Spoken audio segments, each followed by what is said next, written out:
स्वागत है आपका भीम न्यूज इंडिया, देश के सबसे प्रमुख और विश्वसनीय चैनल में।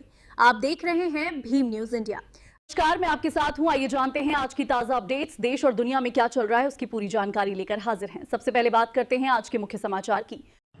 संसद में प्रियंका गांधी ने नेहरू जी को बार बार कोसने वालों से पूछा कि आप ये बताओ, आपने पिछले 10 साल से अधिक समय में क्या किया, नेहरू जी ने इस देश को क्या दिया, ये भारत की जनता जानती। आप देख रहे हैं भीम न्यूज इंडिया। मैं हूं आपका दोस्त विनय कुमार सिंघल। आपसे निवेदन है कि यदि आप हमारे चैनल पर नए हैं तो प्लीज़ हमारे चैनल को यूट्यूब पर सब्सक्राइब कीजिए, लाइक कीजिए, शेयर कीजिए। यदि खबरें अच्छी लगे तो कमेंट्स कीजिए। भीम न्यूज इंडिया के फेसबुक पेज और ट्विटर को भी आप फॉलो कर सकते हैं। देखिए संसद में प्रियंका गांधी ने सदन में क्या कुछ कहा। जो हर हिंदुस्तानी के दिल में जलती है। उसने हर हिंदुस्तानी को यह विश्वास दिया कि देश की संपत्ति में, देश की दौलत में, संसाधनों में उसका भी हिस्सा है, कि उसे एक सुरक्षित भविष्य की उम्मीद का अधिकार है, कि देश बनाने में भी उसकी भागीदारी है। उम्मीद और आशा की ये जोत मैंने देश के कोने कोने में खुद देखी है। अध्यक्ष महोदय, हमारे देश के करोड़ों देशवासियों के संघर्ष में, अपने अधिकारों की पहचान में, इनकी कठिन से कठिन परिस्थितियों से लड़ने की अपार हिम्मत में और देश से न्याय की अपेक्षा में हमारे संविधान की ज्योत जल रही है। मैंने हमारे संविधान की ज्योत को जलते हुए देखा है और इसके साथ साथ ये भी समझा है कि हमारा संविधान एक सुरक्षा कवच है, एक ऐसा सुरक्षा कवच है जो देशवासियों को सुरक्षित रखता है, न्याय का कवच है, एकता का कवच है और अभिव्यक्ति की आज़ादी का कवच है।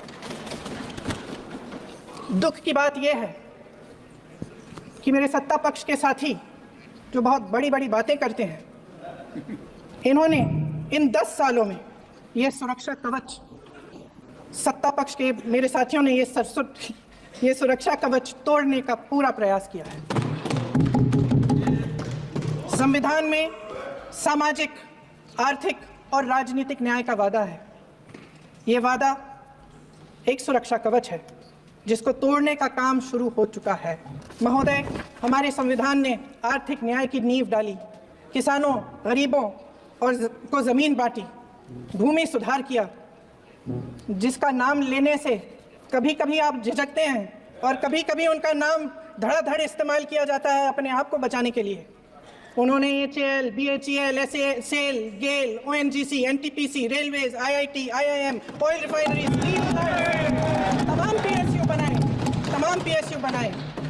अध्यक्ष महोदय, उनका नाम पुस्तकों से मिटाया जा सकता है, उनका नाम भाषणों से मिटाया जा सकता है, लेकिन जो उनकी भूमिका रही इस देश की आज़ादी के लिए और इस देश के निर्माण के लिए, वो इस देश में से कभी मिटाया नहीं जा सकता। 75 सालों में जनता का भरोसा रहा कि नीतियां बनेंगी तो जनता की भलाई के लिए बनेंगी।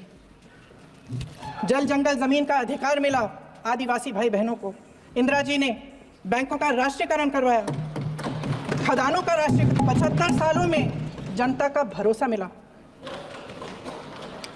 पहले संसद चलती थी तो जनता की उम्मीद होती थी कि सरकार महंगाई और बेरोजगारी पर चर्चा करेगी, कोई उपाय निकालेगी, कोई रास्ता निकालेगी। लोग मानते थे कि अगर कोई नई आर्थिक नीति बनेगी तो देश की अर्थव्यवस्था को मजबूत बनाने के लिए बनेगी, तो भारतीय बाजार को मजबूत बनाने के लिए बनेगी, उनके भविष्य को मजबूत बनाने के लिए बनेगी। आज संसद में बैठे हुए सत्ता पक्ष के मेरे साथी ज़्यादा से ज़्यादा अतीत की बातें करते हैं। 1921 में क्या हुआ, कब हुआ, नेहरू जी ने क्या किया। अरे वर्तमान की बात करिए, देश को बताइए आप क्या कर रहे हैं, आपकी जिम्मेदारी क्या है। कि सारी जिम्मेदारी जवाहरलाल नेहरू की है। अध्यक्ष महोदय जी, ये सरकार आर्थिक न्याय का सुरक्षा कवच तोड़ रही है। आज संसद में बैठी ये सरकार बेरोजगारी और महंगाई से जूझ रही हमारी जनता को क्या राहत दे रही है। कृषि के कानून भी बड़े बड़े उद्योगपतियों के लिए बन रहे हैं। सही MSP को छोड़िए, DAP तक नहीं मिल रहा है। देश देख रहा है, देश देख रहा है कि एक व्यक्ति को बचाने के लिए 142 करोड़ देश की जनता को नकारा जा रहा है। सारे बिजनेस, सारे संसाधन, सारी दौलत, सारे मौके एक ही व्यक्ति को सौंपे जा रहे हैं।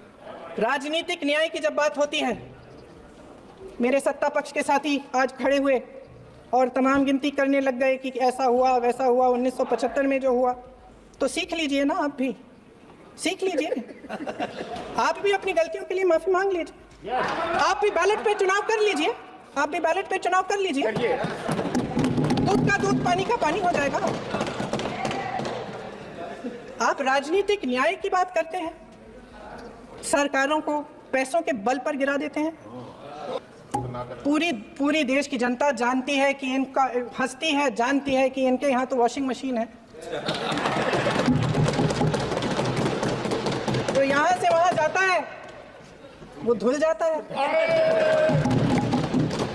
इस तरफ दाग, उस तरफ स्वच्छता। और मेरे कई ऐसे साथी हैं जो इस तरफ होते थे उस तरफ चले गए, मुझे दिख भी रहे हैं, वॉशिंग मशीन में शायद धुल गए हैं।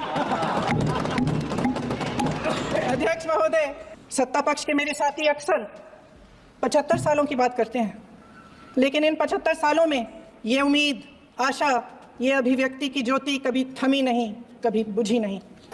इस देश की जनता ने खुलकर आलोचना की, निडर होकर धरने किए, प्रदर्शन किए। जब जब जनता नाराज हुई तब तब सत्ता को ललकारा, उसे चेतावनी दी, बड़े से बड़े नेताओं को कटघरे में खड़ा किया, उनसे जवाब मांगा, न्याय मांगा। इस देश के छोटे छोटे से नुक्कड़ की दुकानों में, चाय की दुकानों में, इस देश के घरों में, गलियों में, मोहल्लों में, अखबारों में, प्रकाशन घरों में, न्यायपालिकाओं में चर्चा कभी बंद नहीं हुई। लेकिन आज ये माहौल नहीं है। आज जनता को सच बोलने से डराया जाता है, धमकाया जाता है। पत्रकार हो या विपक्ष का नेता हो या किसी यूनिवर्सिटी का प्रोफेसर हो, छात्र संघ हो या कर्मचारियों का संगठन हो, सबका मुंह बंद कराया जाता है। किसी पे ईडी, किसी पे सीबीआई, किसी पे इनकम टैक्स, फर्जी मुकदमे लगवाए जाते हैं, जेल में डाल दिया जाता है, विपक्षी नेताओं को जेल में डाल दिया जाता है, उनको सताया जाता है। किसी को नहीं छोड़ा इस सरकार ने। देशद्रोही कह के इन्होंने देश का पूरा माहौल भय से भर दिया है। इनकी मीडिया की मशीन झूठ फैलाती है, तरह तरह के आरोप लगाती है, और शायद वह भी भय में ही है। महोदय, मैं इस सदन को याद दिलाना चाहती हूँ कि ऐसा डर का माहौल देश में अंग्रेजों के राज में था। जब इस तरफ बैठे हुए गांधी की विचारधारा वाले लोग आज़ादी की लड़ाई लड़ रहे थे और उस तरफ वाली विचारधारा वाले लोग भय में रहकर अंग्रेजों के साथ साठ-गांठ कर रहे थे। लेकिन अध्यक्ष महोदय, भय का भी अपना स्वभाव होता है। भय फैलाने वाले हमेशा भय का खुद शिकार बन जाते हैं। ये प्रकृति का नियम है। आज इनकी भी यही हालत हो गई है। भय फैलाने के इतने आदी हो गए हैं कि खुद भय में रहने वाले हैं। चर्चा से डरते हैं, आलोचना से घबराते हैं। कई दिनों से हम मांग रहे हैं कि चर्चा करें, लेकिन चर्चा करने की हिम्मत ही नहीं है।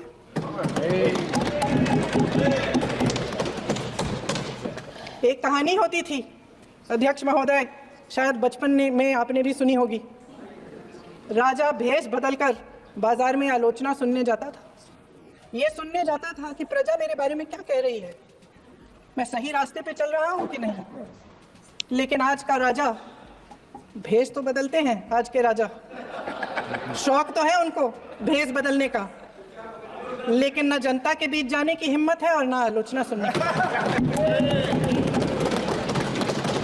महोदय, मैं तो सदन में नहीं हूं।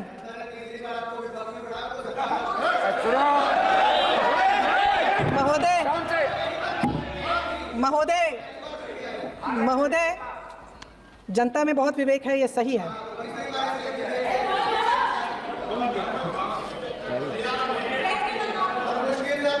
अच्छा महोदय, मैं सदन में नहीं हूँ, कुछ, हाँ ठीक है, मैं सदन में नहीं हूँ, मात्र 15 दिनों से आ रही हूँ। लेकिन मुझे ताज्जुब होता है कि इन 15 दिनों में इतनी बड़े बड़े इश्यूज हैं, इतनी बड़ी बड़ी बातें हैं प्रधानमंत्री जी, मात्र एक दिन के लिए, शायद 10 मिनट के लिए दिखे हैं सब। ये देश भय से नहीं चल सकता, ये देश साहस से ही चलेगा।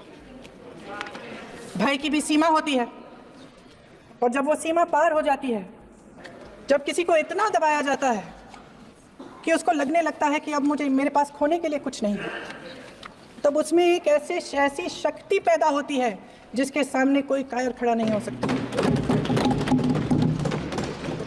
ये देश कायरों के हाथों में ज्यादा देर तक कभी नहीं रहा है।